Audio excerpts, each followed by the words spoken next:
ربنا في حاجة مستحيلة وأحسنت ظنك في ربنا والله لا تحصل. والله يعني حلفان أتحاسب عليه لا تحصل.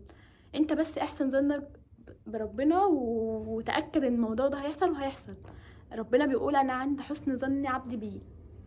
فهحكي لكم أول موقف. كنت في أول سنين الجامعة كده، كنت عايزة أجيب تقدير معين واحنا خلصنا امتحانات وعمالة ادعي بيه جدا ومستنية الجامعة بقى تنزل النتيجة علشان ادخل اشوف انا عملت ايه وكده. كنت بدعي قوي ان اجيب التقدير ده. فالنتيجة بينت ودخلت اطمن وكده، لقيت نفسي ناقصة درجة واحدة بس على التقدير. يعني مثلا مش 1%، لا دي درجة.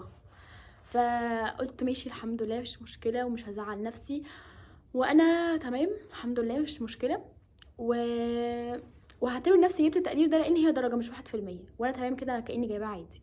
فبعدين قمت كلمت ماما وقلت لها يا ماما انا هنزل بكرة هشوف ميعاد تظلمي امتى وهنزل اعمل تظلم في كل المديولات عندي علشان اجيب الدرجة دي وابقى جبت التقدير.